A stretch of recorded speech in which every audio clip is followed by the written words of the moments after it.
Hi to all of you watching and welcome to my video on how to keep sane during the 10-day wait.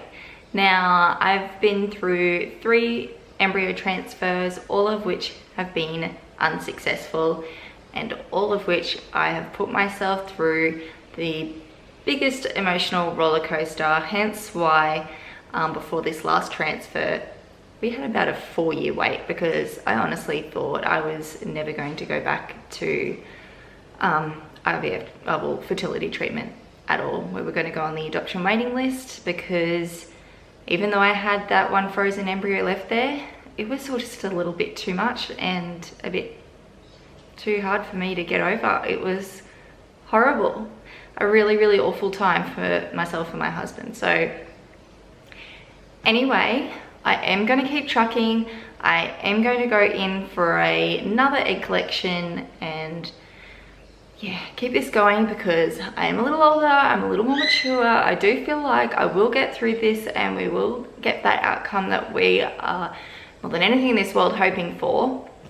But yes, there are definitely some little tweaks I can make in order to make it a lot easier for myself and for everyone around me, because every time I get that negative result, I just cry and cry and cry. And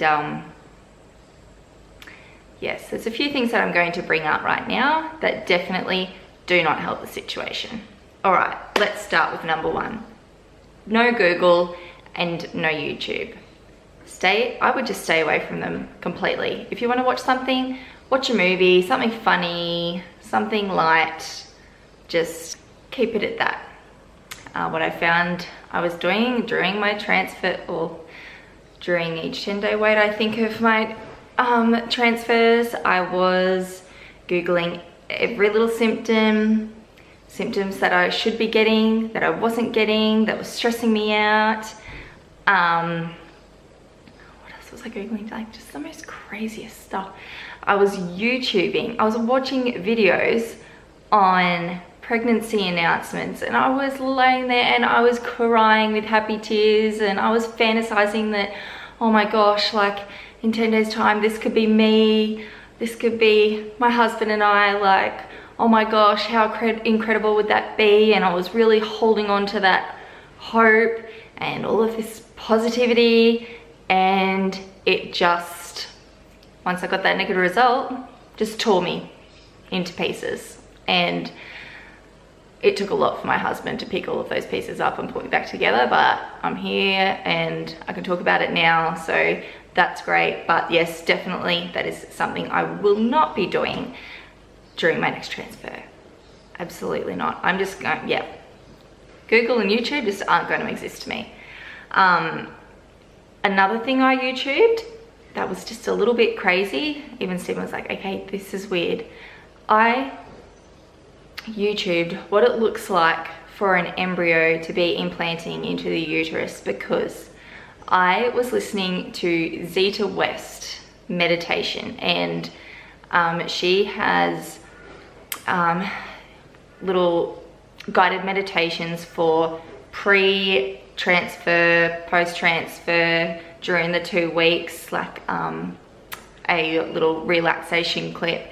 And throughout them, she's asking you to visualize the embryo and visualize it multiplying into more and more cells and embedding into the lining and blah, blah, blah, blah. And I was lying there trying my absolute hardest to visualize all of this. And I'm like, how am I supposed to be visualizing this? Like, I have no idea what that even looks like. So I was YouTubing all of this and I was like, oh, wow, okay, wow, this is so interesting. And this is what it all looks like. And oh, now I'm finally able to visualize it. But yeah, I'll move on to that a little later on in this video. But so don't do that. Don't do it to yourself. You know, be gone with all of the visualization. Just don't do it because it just stresses you out, trust me.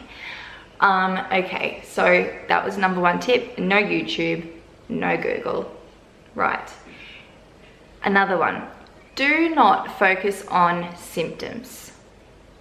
Symptoms of pregnancy or your symptoms of your period, because the drugs that you are on that are there to thicken your lining and everything else, they're going to trick you into having symptoms of either that are just false, and it's awful, I know, but you just need to ignore it and just try your hardest not to focus on it. So I'm so sorry, I am absolutely sweating in here. I had a tissue here to literally like pat the sweat off my face because it is that hot in here, and I can't have the fan going because otherwise you're not going to hear a single thing I'm saying. So anyway, you're just going to have to put up with that. Number 2, yes, do not focus on symptoms. There are quite a few people that I know that had 0 symptoms leading up until that blood test. So just let it go. What will be, and any little period pains or the things that you think that you're getting, it's probably just cramping from the medication. So just chill. As I said, what will be.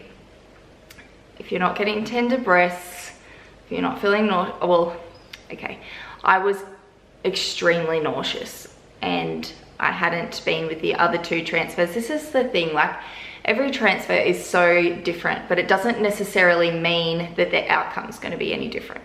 So with my last 2 transfers, I'd gotten my period before the blood test was due. This last transfer, no period to be seen.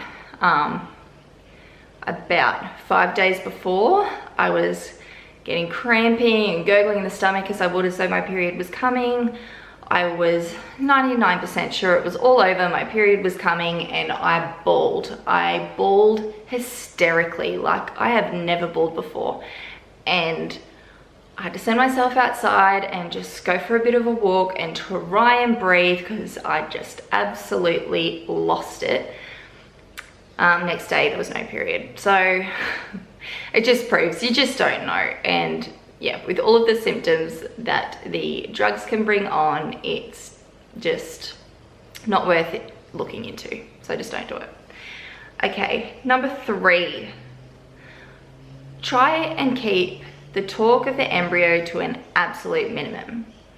Anytime that my husband and I had seen each other, we were talking about, okay, how was I feeling that day? Had I been showing any symptoms? How's the baby today? My husband would say, like, each day, which was cute, but it's just not real. There's no baby there.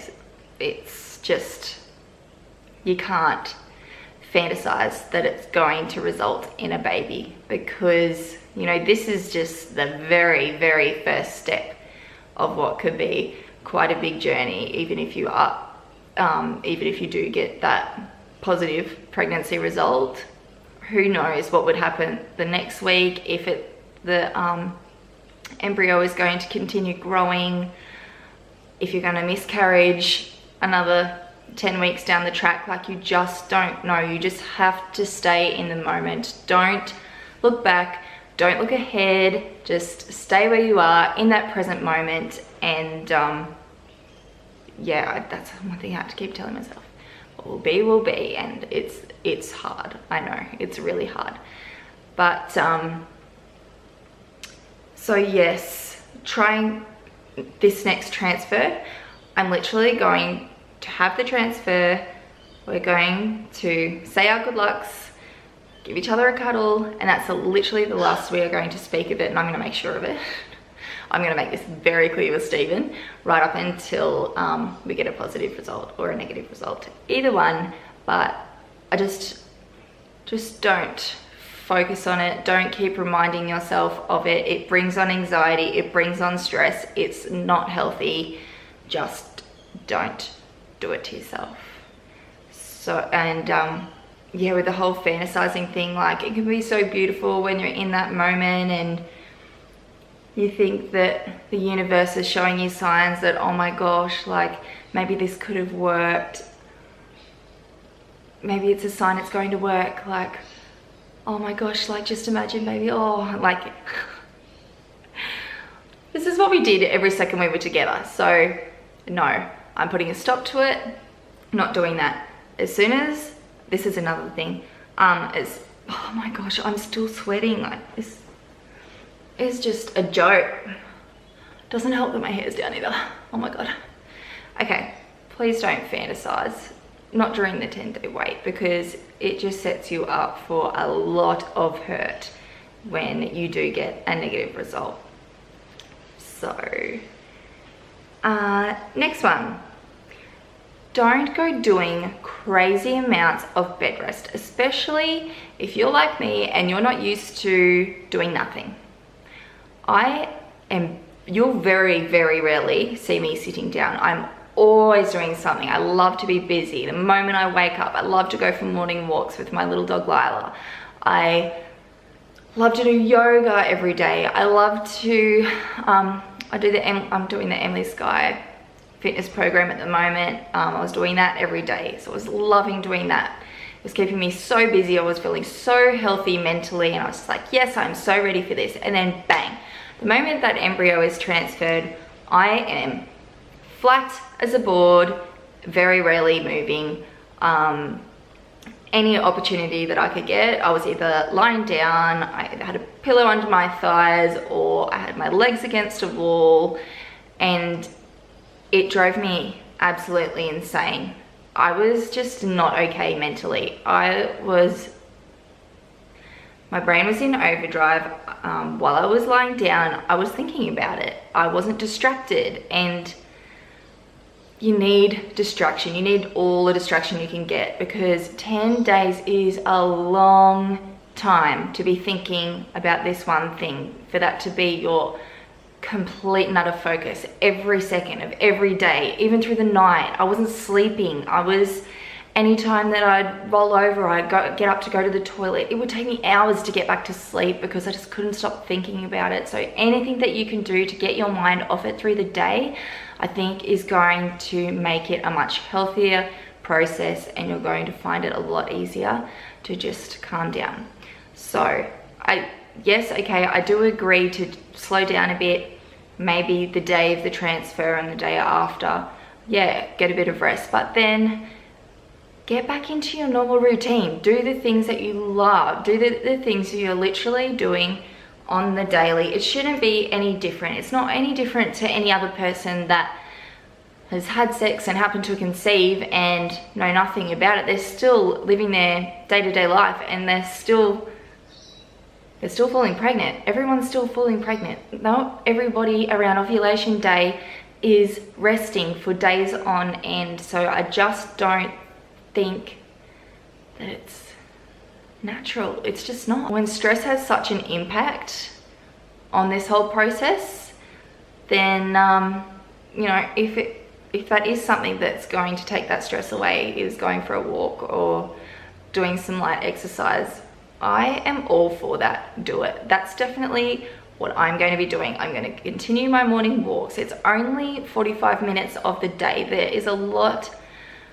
of other time that you can spend resting and whatever, but if that's something that keeps you sane, do it. So I'll be taking that advice, that's for sure. I don't know about you, but I researched the shit out of everything that I should be eating, everything that I should be drinking, when, the temperatures, like the supplements I should be taking. So the moment that embryo was transferred, I was like, bang, right, gotta have the pineapple core first thing in the morning. I've got to have at least 3 Brazil nuts every day.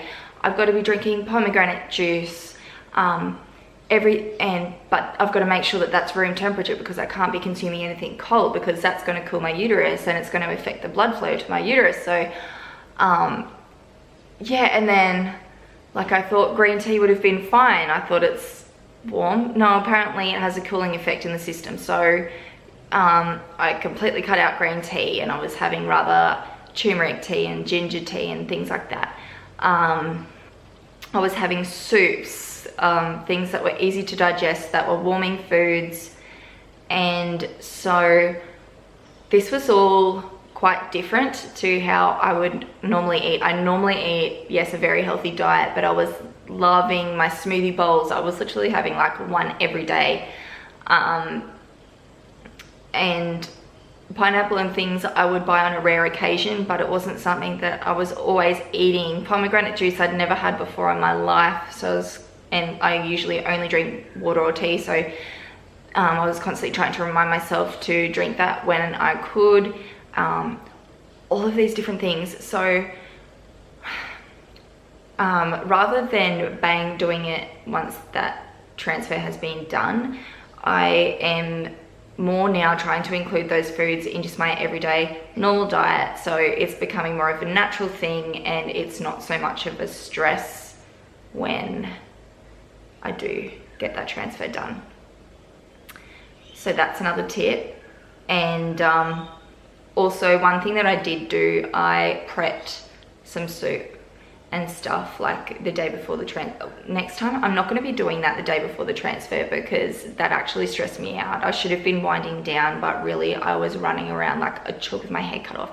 I was madly trying to make sure that the whole entire house was going to be clean, so that I literally did not have to do anything and nothing was going to frustrate me when I got home after that embryo transfer. Probably should have started that a week leading up to the transfer and not literally the afternoon/night before the transfer. That was really stressful. And yeah, cooking up meals, like I cooked up a massive soup and I was trying to prep other things. I was trying to make sure that I had my pineapple core all cut up and ready to go. Like there was just so many things to prep. So that really stressed me out. So another tip. What's next? Oh yes, I did speak about that, about Zeta West. I feel like her guided meditation is great, but it was just not for me. So rather, yes, I would meditate, but I'll just meditate to some relaxing music or something guided, but something that had absolutely nothing to do with an embryo transfer, because I was madly trying to do that morning and night. It stressed me out if I didn't do it, and I was like, oh my god, like Zeta West said that I should be doing this at least once a day and I didn't do it yesterday. Like it stressed me out. So that's another thing, don't set so many expectations for yourself during this wait. Just take it easy. Be kind to yourself, be kind to the people around you. I put a lot of pressure on the people around me to stay calm, to not stress me out, to help heaps around the house and just try and contribute as much as possible. So that was kind of causing them a little bit of stress, and it put a lot of pressure on them, and it just wasn't kind. So I kind of regret doing that, and I'm sorry, Stephen, and I'm sorry to my two stepdaughters, Felicity and Courtney. Like I didn't even let Felicity bring her boyfriend over because I was just like, no, I don't want any visitors in the house. I just want it to be us, and please just help out where you can. Don't wear fragrances, don't use cleaning products, blah, blah, blah, blah. Like all of that's fair enough, but yeah, it was just out of the ordinary for everyone here, and yeah, it was just different. It felt different, and yeah, no, it shouldn't be like that. Just be normal, just live your day-to-day life, and it's gonna be okay. It's gonna happen eventually. I'd just like to thank all of you incredible people for watching this video. I hope you've been able to take a little bit of this advice away with you. This advice, of course, isn't gonna work for everyone, but I know from experience it's definitely going to work for me. So everybody's different and everybody copes in different ways. Lila, I know you want to go for a walk. You're just going to have to wait 1 second. If you're going through quite the fertility journey, I would love to hear from you. If you've had any successes, I would also love to hear those stories. I love hearing success stories, and it really gives you that hope that it's going to happen. And of course it's going to happen. This is what us women were born to do. And yeah, for some of us it just takes a little bit more time, especially if we want it really, really badly. It seems to be that way. Anyone that's just so passionate about being a mum finds it difficult. Doesn't really make sense, does it? But anyway, just know that your little miracle is coming to you and it's going to be beautiful.